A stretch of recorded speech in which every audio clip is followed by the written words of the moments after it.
confidential information on the screen this week. That was awesome. Oh, there's my bank statement or whatever. Sure. Oh, no, it was much more than that. Man, It was a draft of a document we were working on with our attorney for a counteroffer for this business that we're selling. Oh, yeah. Oh, no. It was a disaster that I live streamed that on X. Yeah, It's so great we could stop that. All right. So now Yes. I'm going to rejoin us. Okay, great. Recruit trips are Wednesday and Friday now. And today we're talking about becoming a master. How this week? Yep. How to become a master of compartmentalization plus innovating problem-solving businesses. Is that problem-solving business? Oh, I know they're on X. Oh, no, maybe they're not on X. Who's that? The mobile locker company people that we're going to talk about. They So- don't appear to be on X. Okay. So now, and you're going to post that. We're going to go LinkedIn as well. All right, good. I will go to LinkedIn. LinkedIn. Yep. LinkedIn. If you're just joining us now, we're getting ready to record Business Brain, but we are pushing out our, there we go, to social media, making sure we get some exposure so we can get some more folks running in here. Okay. Got it. And awesome. You doing it to Facebook? I am on my way to do it. We should both do it. Great. I mean, I just did don't have LinkedIn. anybody, but yeah, I could do Facebook. I'll go over there. Facebook. Let's see here. Boom. Business Brain Show. Why don't we? Why didn't it tag me on Facebook? Does it? It wouldn't have. There's no way to have no StreamYard do that. Oh, right. There's no hook. There it is. I see. Yeah. Okay. Like, share. Boom. Yeah, it was great. Last week, we did all of this. We shared it freaking everywhere. And then I shared my screen. And we had to kill the live kill stream. it like so fast. And I couldn't say anything to Shannon because I didn't want anybody to know to go back and look at the private stream. note, and as I started to read, I said, "Oh, don't read that out loud." Okay. Yes. Yes. Yeah, that's so funny, man. That's good. Well, we're building in public, right? Oh, we are building the airplane while it flies. Yavel. Yeah, that's great. Okay. All right. That's good. Yep. We got some Facebook folks in here. We have some X people in here. And let me see here. We got that. Okay, great. Okay, good. And we don't get to see LinkedIn people, and I don't think we get to see the full group of Facebook people either. No, because when we do Mac Geek Gab, I get comments constantly from people on Facebook during the recording. Hey, I'm here. Oh. Yeah, like responding to what we're talking about, and then it always shows as 0. And the it's interesting. Yeah. Okay, whatever. I want to pull up this. Here we go. Okay.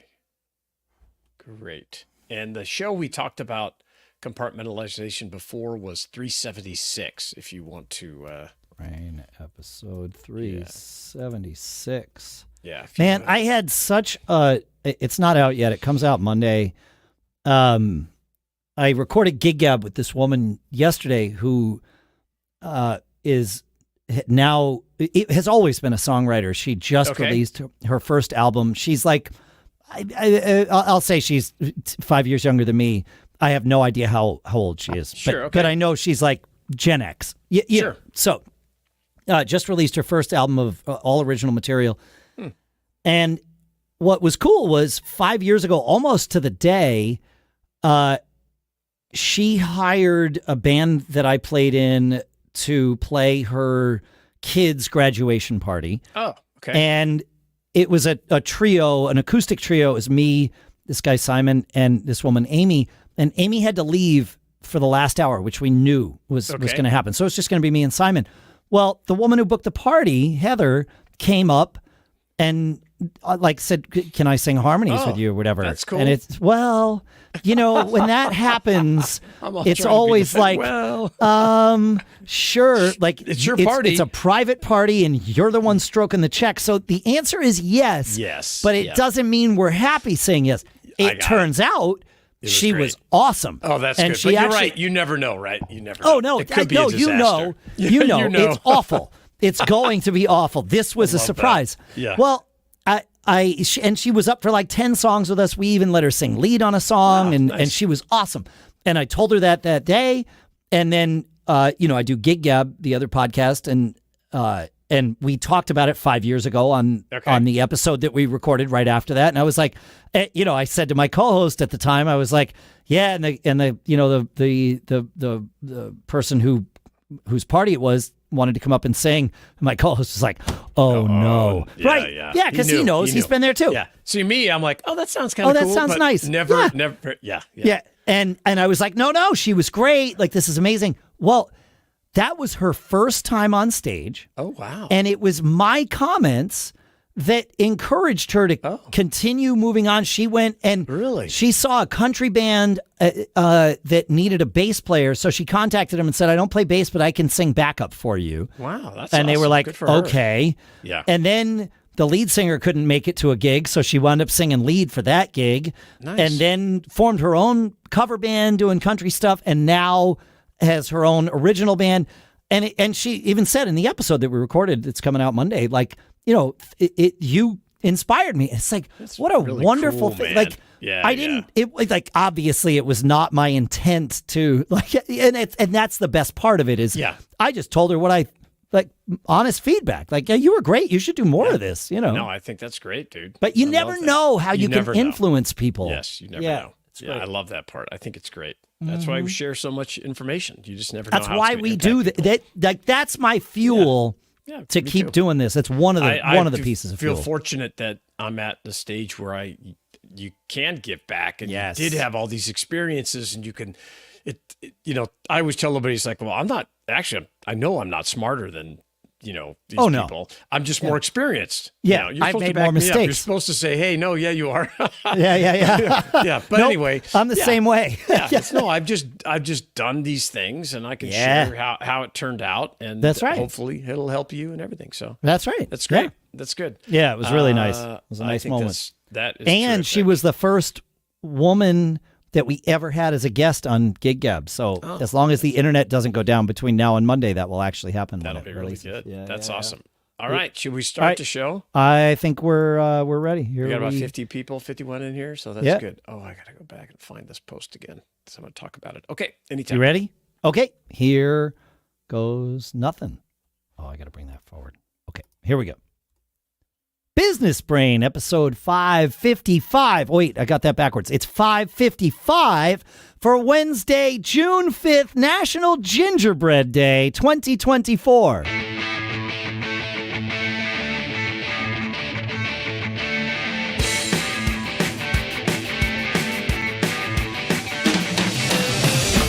Greetings, folks, and welcome to Business Brain, the show where we take an idea or six, we dissect them, we digest them, we analyze them, we use them to tune our business brains each and every time we get together here on this wonderful palindromic episode day in Durham, New Hampshire. I'm Dave Hamilton. And out here in sunny California, I'm Shannon Jean. If you'd asked me 10 years ago if I would be sitting recording episode 555, you know what I would have said? What's that? Damn right. That's right. That's right. And, that's right. Yeah. So, persistence, man, and continuity. I don't know if those are different words, but this sounds cool to say in different words. It's huge in everything. And looking it's the back, consistency. Yeah. And showing up all the time and not being afraid to suck and, we'll probably suck today. It's too. okay. That's all right. It's fine. Yeah, it doesn't matter. Some good, some bad. That's right. Yep. It's great. But there's good stuff that comes out. I noticed myself doing a thing, and this show, because we do it so consistently, is it's a double-edged sword, because I share all of my secrets here. So that's if there's a negative side to the sword, that's it. And the only reason it would be negative is if you happen to be on the receiving end of one of my secret tricks, you know that I'm aware that it's a secret trick. It doesn't mean that it's any less authentic. It just, you know that I'm aware of it. But the positive side of the sword is that I am aware of these things because I'm always thinking about it, analyzing what I do because it's what we do. I've trained my business brain or my brain to be the business brain all the time, or at least most of the time. And I caught myself doing something the other day. I had a lot of emails this was Friday afternoon. I had a lot of emails from the month of May that I had not yet addressed. And it was, I think at some level we all do this kind of thing where you see the stuff, you triage it as it comes in. You're like, I don't need to do anything about that now. Yeah. I'll do that later. And I usually have on Tuesday mornings for me is the time where I carve out to catch up on those emails from the past week that I had not addressed yet. May was an interesting month with some travel and holidays and some craziness in my personal and music lives. And so those Tuesday morning things weren't as productive as they usually are. Sure. And I got to Friday and I was like, I have to do this today. It meant that I was answering emails saying, at least starting with, my apologies for my delayed reply. And that is true. Yes, I felt all of those things. And after I sent out one or two of those and I copied it to my clipboard because I knew I was going to have to use it again, and I was like, there's a better way to acknowledge this and be gracious about it and thankful about it without shining a negative light on me, but still shining a positive light on the person that waited and is the recipient. And so after the first two of probably 30 emails, I changed it from my apologies for my delayed reply to thank you so much for your patience. The month of May has been crazy for me. I like it. I know. Same. Yeah. And so I wanted to share it here. And this is where I'm sharing my secrets. But I found myself using it since then too. That thank you for your patience. You got to be careful you're not using it in every single email you send to the same person. Right. Because then it does not seem sincere. And it really is sincere when I send it. I am very thankful for your you didn't beat down my door. You waited. Yeah. That's amazing. I realize I may have missed out by not getting back to you in time, and that's on me, but still, that's cool. Thank you for your patience. Yeah. I like that framework because it's number one, it really inverts it into something more positive. It just makes it positive. Instead of you recognizing this and kind of a negative framework and apologizing. I don't want to give you a negative framework. No. I want to deliver the positive. Yeah, that's it. So you're, thanking them in the beginning. You're recognizing in a respectful manner, like, hey, I couldn't get back to you. Thanks for your patience. Yep. And then you just move on and go. And that's it. I think that's cool. I'm going to have to remember that. With most of them, I didn't even say the month of May was a crazy month. Yeah. There were a couple where I did that. If it was something where I felt I wanted to communicate a little bit more, but otherwise it was thanks for your patience. Here's my thoughts on this. Right into it. Let's go. I like it. I think that's pretty cool. I'm going to have to adapt and remember how to. Yeah, you can steal that. That's right. Yeah, I'm good. I do it all the time. Same. Different things. Yeah. I always say my kids used to get mad at me, and they still do, but they know it's coming, where they would come up with some interesting phrase or funny thing or whatever. And then they would see it the next day, like on my social media. And they'd be like Dad, Dad, you stole my line. I always ask my kids, can I post that? Oh, no, I didn't attribute it to them. I just would post it. And they'd be like, I can't believe you did this. I'm like, no, you don't understand. I am an excellent curator. Yes. It's not. That's right. I listen to all the drivel that you throw at me. And if I posted all of it, I'd have 0 followers because a lot of it is crap. Yeah, but like all of us. occasionally, Yeah. right, like There's all a of us. gem. There's a gem But in there. occasionally there's a gem, and I am the one curating that gem, so that's why I get credit for it. They like still don't buy it, but Yeah, you know, man, it's they give you a what I hard time. do. Yeah, of Before course. I have another topic I want to talk about, but I think speaking of patience, I just want to mention this because this maybe happened to you as well. You see, if you're listening in the car or something, you can't see what I'm holding up in my hand. But just yesterday, I got another small batch of 1099s in the mail. For 2023? What was the date yesterday? The date yesterday, we're recording this on Tuesday, June 4th, so you can do the math. Was June 3rd, and I'm That's still right. getting 1099. So I always ask people, how can you file your taxes in April when dribbling in throughout the next, 3 months after that are these 1099s? It just blows my mind. And I called and said, hey, what's going on? It's like, oh, yeah, we just can't get them processed enough. Thanks for your patience. Thanks for your patience. But anyway, I just thought it's interesting. If you find yourself doing that, feedback at businessbrain.show and share how are you like me and just file an extension every year? I mean, we have to do it. I haven't filed in April forever. I mean, if you have money due, you got to pay it, of course, by the 15th or the 18th, whatever the day falls on. But for the rest of the paperwork, man, we don't file it until October. No, by the time everything comes in. It's crazy. No, it's crazy. However, that's not what I want to talk about today. No, shall we set all of that stuff aside and really kind of focus our attention on this next topic? Yeah, let's compartmentalize it and work on it that way. And matter of fact, I would like to share with you how I consider myself a master of compartmentalization. Okay. And this is how I've run my life and have a ton of stuff going on and all these different businesses and crazy this, crazy that, and still remain productive, because we don't use the word busy on this show because we're being productive at all times, not just busy. That's right. And so I kind of broke down this strategy of how I think how it works for me, and I'd love to share that with you today. Great, let's do it. Yeah. So the first part is understanding why you have to compartmentalize, and the beauty of compartmentalization is that you're treating everybody in your life with more respect. Your family, your kids, your wife, because you're not letting these other things intrude on your focus. Yes. When you're in front of them, they'll love you more for it.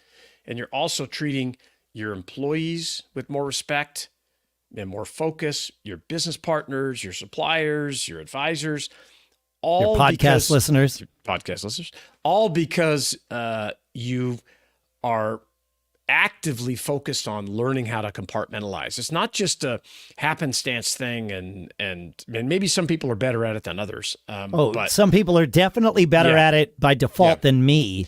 But it is something you can pay attention to and learn. Yes. If you're self-aware of it, you can help train yourself. And one of the first things that I think to do is to set clear boundaries, meaning I'm going to go work, whether you work at home, whether you go, it's easier, I guess, if you leave, but let's say you're at home or you have an office on your property like I do, or you're just in another room, letting people know, like your family, hey, it's 8 a.m., I'm going to go work from 8 to 11. I'm going to come out. I'm going to come out and I'm going to say hi or see you for lunch or whatever we're going to do. But communicating those boundaries, very important, because you don't want to intermix these things unless it's an emergency. Of course. Would like to tell your family, hey, okay, I'm going to be doing this. And it's the same on the flip side. If you leave the office every day at 4 p.m. or you're taking a break from 12 to 2 to go to your kids or a game or whatever, let other people know. And it could be just as simple as an outgoing message. Yep. One thing Dave does really well when he travels, if you call him or send him an email, I don't know, because I don't call him, so maybe, but when you get an email, he says, hey, I'm away. Do me a favor and please resend this message after this date. And I think that's great, because you're setting these boundaries of I'm away focusing, I'm at this show, I'm at this event or whatever it is. Whatever it is, yep. You're just teaching people around you how to respond to you. And that's the boundaries. And so you do it with your professional life and your personal life. And I've just found the better you communicate that, the better the results will be. Okay. I agree. I've never been, I've mentioned this on the show. I've never been technically diagnosed with ADHD, but I don't think I need to be. Yes. Same. Yep. Same. But I have learned that I have a tendency to try and do, try and make it all happen at the same time. And it's terrible. It never works. And so like creating those boundaries, not only is it good for all the other people in my life, if I tell you I'm not going to be available between, 12 and 2 today or whatever, or I tell my family I am going to be available between 12 and 2, but I'm going to work between 8 and 12. Well, that gives me a deadline. Yeah. And then I look and I like chunk out my day. I compartmentalize my day. It's like, all right, well, I only have a limited amount of time to do this. That's right. And I noticed the other day we just got some new, we built some new cabinets in our kitchen, which is awesome to kind of go along with the new cabinets we had installed in our kitchen. But, it meant taking all the crap out of the old cabinets, sifting through it, deciding what to keep, what to throw away, hopefully more of the latter, and then putting it away in the new cabinets. So our kitchen table has been full of all the crap from the old cabinets as we sift through this stuff. And I caught myself half sifting through this one drawer, an older drawer for tools. And it used to be just the tool drawer. And then, of course, it was like, well, there's more room in here. Junk drawer. So, it becomes a junk drawer. And I was eating my lunch in the middle of like a Tuesday, while also half paying attention to myself sifting through this. And I stopped. And I was like, and I realized a trick that I have learned. I leveraged my inner judge. And I shamed myself for doing this because I said, all right, here's the deal. You know that if you are sifting through this while you're also eating your lunch, you're going to have to sift through this again because you're going to miss things that are tools in this drawer. And I don't know why I'm hearing an echo from you, Shannon, but I am hearing an echo from you. I think something happened to your mic. All good? Oh, we lost Shannon here. Not yet, but I will be. Oh, you're back. Are you back? We hear you. Oh, I hear myself echoing in your room again. Now I'm back. Sorry about that. Great. I had a little technical issue. No, it happens. I told you some part of this episode would suck. That's it. Yeah. But I caught myself leveraging that inner judge and said, okay, look, if you do this with split focus right now, you're going to have to do it again. There's no way you're going to catch all of the little tools that are in the drawer. And it was at that moment that I decided, okay, I am going to do it now. I put my plate with my sandwich down and I got into like hyper focus mode, which happens to be one of the superpowers of ADHD, but the only way I got into it was by shaming myself into it. Like, it was a productive shaming. No, well, you're kind of setting the boundary in your head, right? Exactly. I set the boundary. With everyone else. It's like, you are going to do that. Yeah, nobody else was even in the house. Nobody knew that I did this. It took 5 minutes to go through the drawer and find all the tools. And when I was finished, the best part was I was 100% certain that there were no tools left in that drawer of otherwise junk. I was like, okay, great. Check the box. Like, this is now, we need to go through it for other things. That's fine. But the tools are now out and they're in the new drawer where they belong and all of that. And it's that awareness of the benefits of compartmentalization that got me there. Yeah. Yeah. And like you're talking about too, is how you use your time. And another part of this for me is chunking up your day, as I call it. And it's understanding, okay, I'm going to get in the office at this time. Let's say it's 8:00. I'm going to work for 40 minutes straight, whatever the number is for you. 30 minutes, 20. You can use the Pomodoro method if you know what that is. We talked about it with Bob Levitas on this show a number of years ago. Yep. That's right. So, for me, it's about 30, 40 minutes. Yep. And then I'm trying to focus on one thing. But after that, I'm ready to shift. I get up, I'll wave out of my seat, and change my view. I may walk outside. Ideally, I want to get outside as much as I can during the day, Yeah. and break things up so it kind of resets my brain. Then I walk back in, even after just a couple of minutes. I may get a drink or something, come back in, sit back down, and I'm ready to hit my next task. So, and I'm not thinking about what I was working on the previous 40 minutes or whatever that time frame. You just give it up. You're reset. You reset. Maybe I made some notes before I got up off my desk of, okay, when I continue, I'm going to come back and do this later. Yep.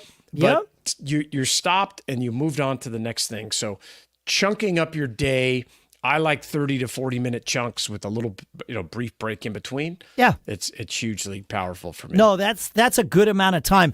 The flip side to that double-edged sword is if you do wind up getting up in the middle of a task, your brain also resets away from that task. Yeah, so you have to spend some time getting back into it. Yeah. And that can be helpful. If you're stuck for an idea or you find yourself kind of cycling on something, I find that with programming all the time.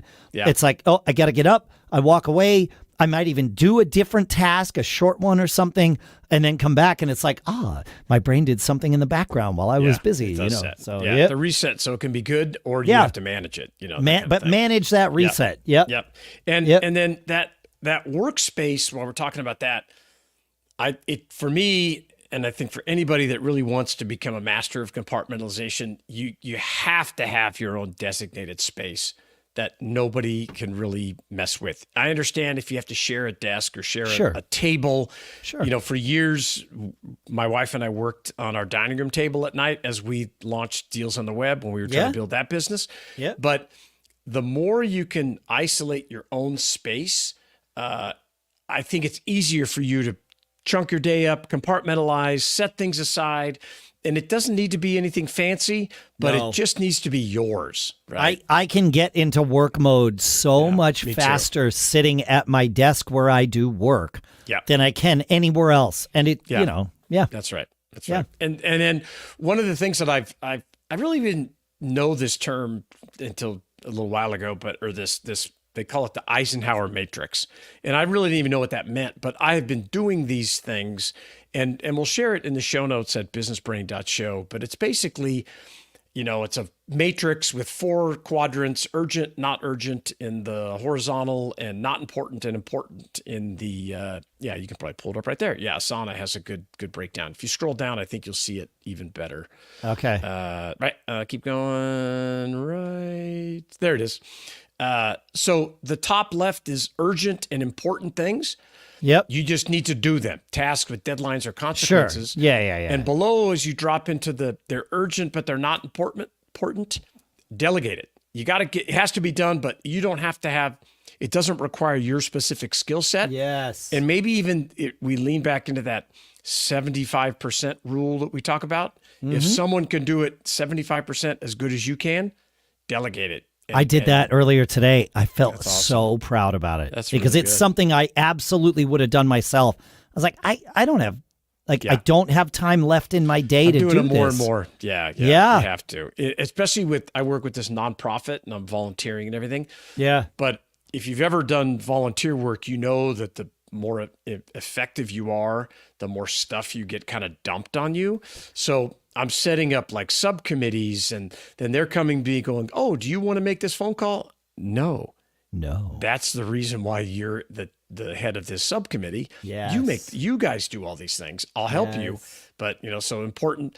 In the upper right, not urgent items that are still important. You can schedule tasks with unclear deadlines. And then the bottom ones, not urgent, not important, delete, and just get rid of them. You don't have to do it. You don't have to worry about it. And I find that I kind of do this in a more casual manner. Sure. But it works pretty good. I like that. So, this big part of this is delegating. You got to learn to delegate. And if you're at a stage where you still have this kind of superhero complex where you're the one, you think you have to make all the decisions, you got to work on that because Yeah. you're going to be stuck and you're not Yep. going to be able to do it. So, and then lastly, I love this. We talked about this on the show a bunch of times, this to did list concept. I don't like to-do lists very much, but I love looking back at my day and listing what I did get done. I call it my to-did list because then I can see, was I really productive or do I need to pick it up a notch tomorrow? How effective was I? Because often it's like, oh, wow, I got a lot more done than I thought. And it allows me to walk away from my desk.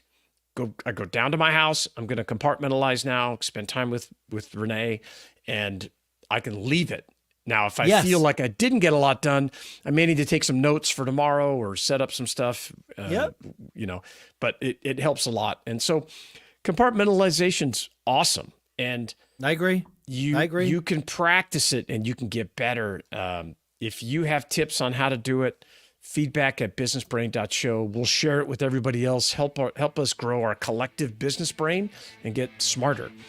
Absolutely. Like he said, feedback@businessbrain.show. Send in your ideas. We'll share them here on the show. We all get to learn from each other, and that's why we do this. Thanks so much for hanging out, folks, and we will see you on Friday. Great. Cool. Awesome. Yeah. Cool. So the 103 people listening and more, 100, probably more because Facebook doesn't show up or LinkedIn. But so now we're in the middle between episode 555 and 556. Dave is going to twirl some knobs and adjust some things so that after we record, I can go do the minimal post-production. That's right. The thing that we really focus on is action and getting it done. So we try to do as little post-production work as possible so we can push these episodes out fast and it doesn't take... And consistently. And it doesn't take hours to get it done. We just get together, we talk about things that interest us. About 5,000 of you seem to agree and download these episodes. And so it's cool. But you want to get rid of those barriers that keep you from getting this stuff done quickly. Otherwise, it just makes it harder. And that's why most podcast episodes stop at 10 or less and why we're at 556. That's right. We're about to be 556. We're about to be 556. Right. Yep. So yeah, it's cool. I love that. I love that concept. Very good. And we're going to talk about, what are we talking about for the Friday episode? So we break these episodes up into two. The one we just recorded will be pushed out to the podcast networks tomorrow at 9 a.m. Pacific. And then we're going to talk about businesses that solve a problem instead of being in search of a problem. We're going to talk about that for our Friday show in a few minutes. And you can always comment if you're up on X. If you click into the link and you have questions, you can post a comment or a question and we'll see it and we'll answer your answer it here. Let me pull this up. 102. There we go. Give me say something. 2 seconds. I got to figure out what's going on with this. So now if you want to comment. I'm not going to hear you for a second. But yeah, that's okay. Probably swearing over here in the corner. That's okay. That's okay. That's good. So now, see, I post, you can't see these chat, but if you come up and you can comment on that if you have specific questions. I just posted an interesting post earlier today about a Costco store return auction that I thought was interesting up on X, and got some good feedback back and forth from people that have bought the specific product that I talked about and had some people that have had success with it, others that haven't. And I love talking about deals like that. I've spent my whole life buying and selling that kind of product, and it's terrific. All right, hang on. Yeah, no worries. That sounds good. Very good. It's great because you give people more time to kind of stream on in here. And for years, I was reluctant to stream this show live because I didn't think anybody would want to watch it. But not only do people watch it, but it has pushed our downloads up about 17% since we started streaming. It's pushed our downloads up 17%, and that's without even adding in the numbers of people that are watching while we stream, too. Yeah, exactly. So it's terrific.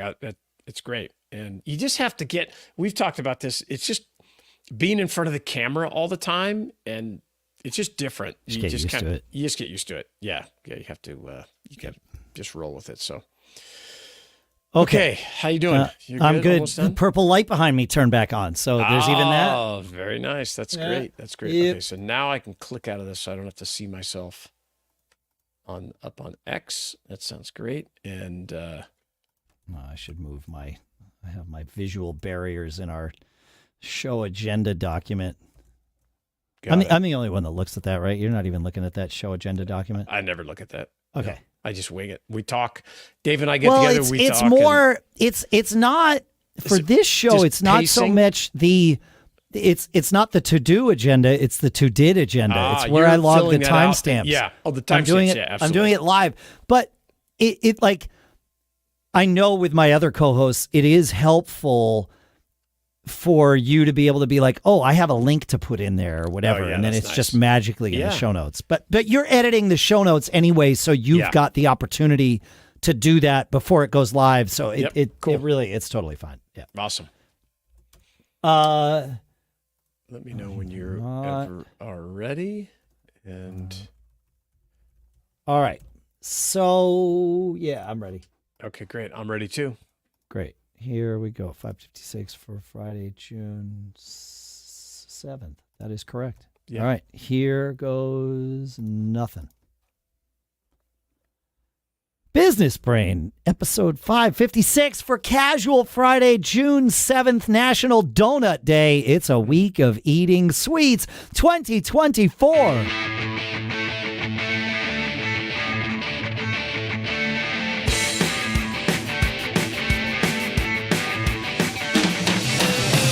Greetings, folks, and welcome to Business Brain, the show where we take a couple of ideas, maybe even 3, maybe 4, who knows?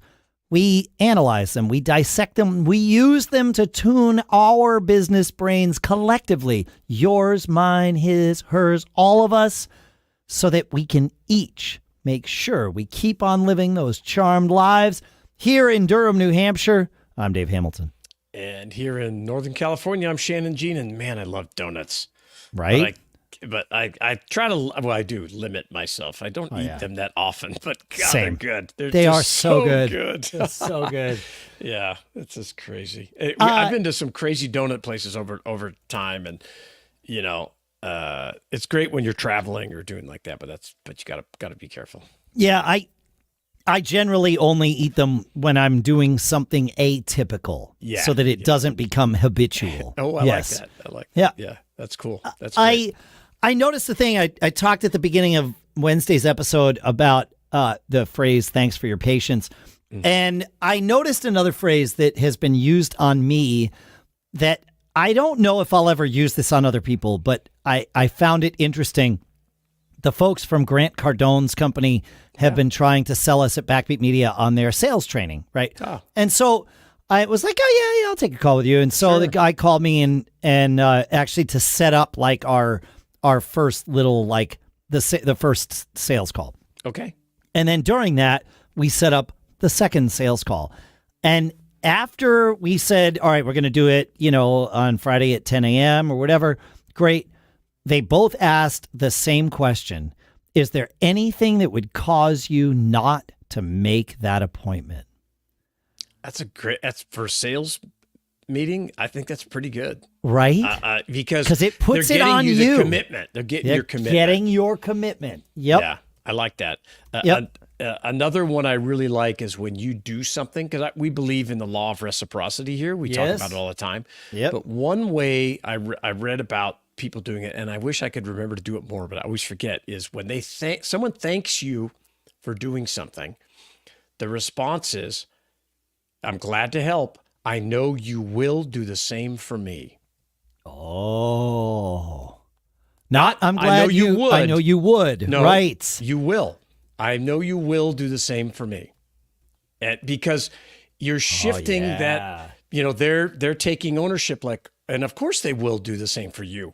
But it's just a subtle little reminder that you're replacing that word would with will, that, okay, great. You're building up your bank, if you will, and you're not doing it. You're not doing nice things to build your bank up, but that should be part of the byproduct, is that you want to help each other. Yeah. So I know you will do the same for me. Love that. Yeah. That's great. Yeah. Hey, so I went and saw the Rolling Stones last week How was that? At Gillette Stadium. It was fantastic. I went into it, the Stones are my dad's favorite band. And so any opportunity I get to go see the Rolling Stones with him, I will take. Yeah. So it was a win before the band ever started playing. Got it. Right? Yes. For all of those reasons. And we used to joke and say, like, and when I say used to, I mean starting in 1989 when they said it was probably going to be their last tour with Steel Wheels. We used to joke and say, well, we should go because this might be the last time they play. Yeah. Now the joke is we should go because it might be the last time we get to go see them play. Funny. Yeah. But no, but then so the bar was set pretty low. I mean, mix almost 81, right? Like, wow. I didn't know how they would be. Yeah. And it didn't matter. Sure. In that sense, we created a good night. We took a limo down because Gillette Stadium sucks to get in and out of. It's just it's 2 hours from us, which is fine. But you spend an hour, like a third hour on both ends getting into the stadium and then getting out. Here, it's a disaster. With the 49ers. Yeah, right. Yeah. So we took a limo down, which they upgraded us to a party bus, which was great. There were 6 of us that went. So we had 3 generations of the family there. Wonderful. No, it was friggin' amazing. Yeah. And then the Stones played, and they were outstanding. It might be the best I've ever seen them play. Wow. Yeah. That's amazing. Yeah. And I'm picky. Right. But I was moved to tears at one point. Like, it was really absolutely fantastic. Yeah, they were great. That's cool. They really were. Yeah.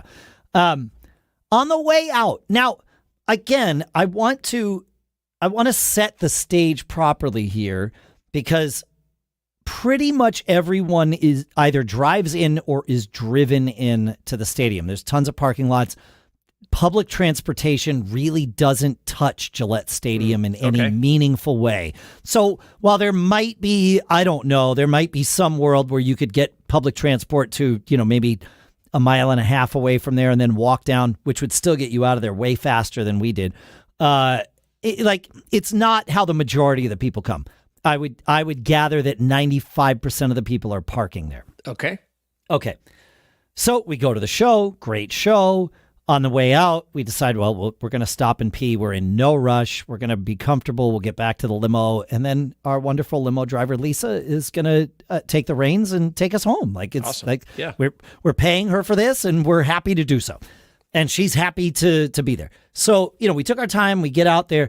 And as we're leaving the stadium, I see this truck outside of the stadium with a line of people, probably 500 people long. Oh, wow. Now, this is a good 30 minutes after the Stones have played their last note.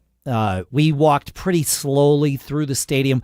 It turned out that our seats were on the complete opposite side of the stadium from the door that we wanted to leave through to get. So it was and we walked slowly. So, and we stopped to pee. Like, there was all of those things. So easily 30 minutes after they stopped playing, maybe longer. I should look at the timestamp on the picture that I sent you because it might have even been longer, but at least 30 minutes. 500 people in line, and it's the Mobile Locker Company. All and what the Mobile Locker Company did for people that night was, so well, if you go to their website, you will see a picture of people going into like lockers that have little keys that clear, that kind of thing that you see. Kind of thing. Self-service. That's not what was happening at this Stones concert. What was happening there was they had a box truck, and inside the box truck were just hundreds of hooks. Oh, cheaper than those lockers. Correct. It was literally an empty box truck with nothing but hooks and everybody's purses and backpacks. And all of the things that were on the list in the email that everyone got days before they went to the concert and then again on the day of the concert that no one clearly read, that were, you can only bring in small bags and you can't bring in all of the things that were hanging in there. And 30 minutes after the show, there was still a line of 500 people getting all their crap that they clearly paid. I don't know what they paid for that. I looked up some prices for other events. My guess is they paid probably somewhere between $10 and $20 a piece to do their stuff. That's cool. Now they also, I'm sure, had to kick some money upstairs to Bob Kraft and the Gillette company, right? They rented space in the parking lot. Yep. But I looked on their website. I believe they're a Massachusetts company. They are.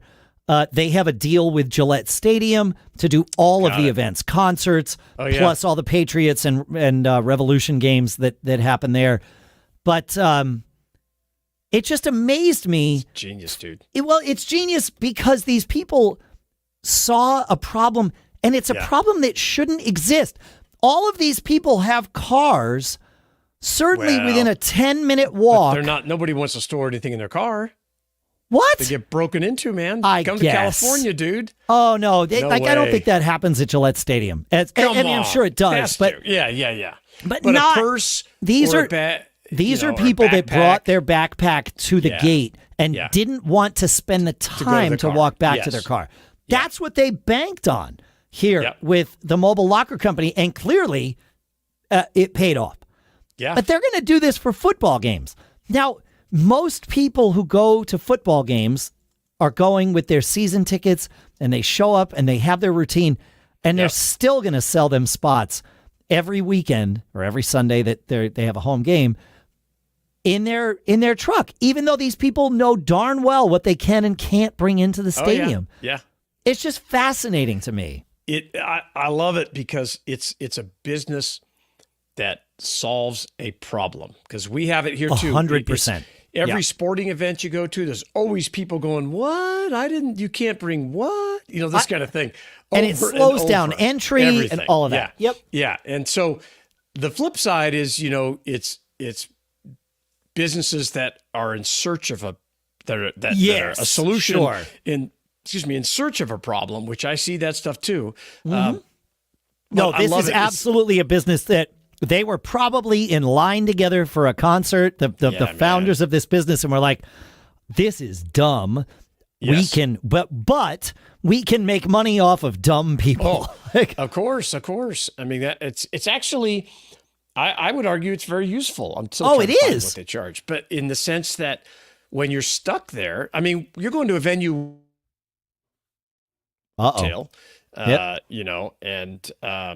Okay, where is this now? I don't see it. Oh, here we go.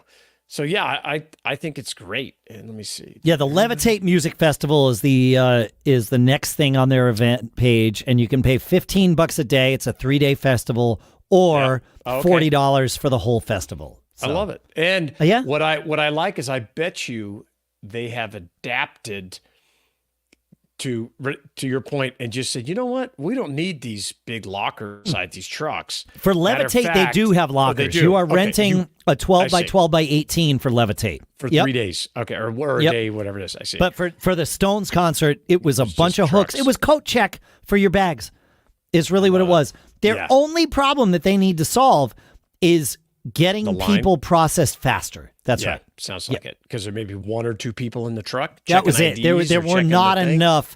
I think people had little bag check claim tickets. Oh yeah, that's a little archaic. You need some. Yeah. And I think people were paying at the end. I don't know. There was something, but there was an inefficiency. Yeah. But inefficiencies, as you and I both know, can be dealt with. Like, that's a solvable problem. Yeah, you could solve that. Have you been to an event yet where they require you to lock your phone in the sleeve? I've been to a comedy show where they do that. Comedy show, yeah. I've said that too. That's another great. What's the name of the company? Another. Oh, that does that. Yeah. Phone sleeve lockup. Yep. One thing I will point out, as much as what say that again? Yonder is Yonder. They're kind of the ones that started it. So, yeah. Okay. Interesting. But Gillette Stadium was driving in and out of there was a disaster, and we knew it was going to be. And it's amazing that they have football games there, all year, concerts there all year, and they haven't yet solved the problem. They're like, oh, it's going to be bad traffic because it's happening at rush hour. But then even leaving, there are all sorts of arteries off of the main road there, and they had them all blocked. Oh, and it's like, well. if instead of blocking them, if you sent, I realize they don't want everybody taking these smaller arteries, but they could like intelligently decide, well, we can, for every 10 cars, we can take 2 of them and put them here and 2 of them and put them there. And it would free it all up, but they're not doing that. One thing they did right, though, was getting into the venue.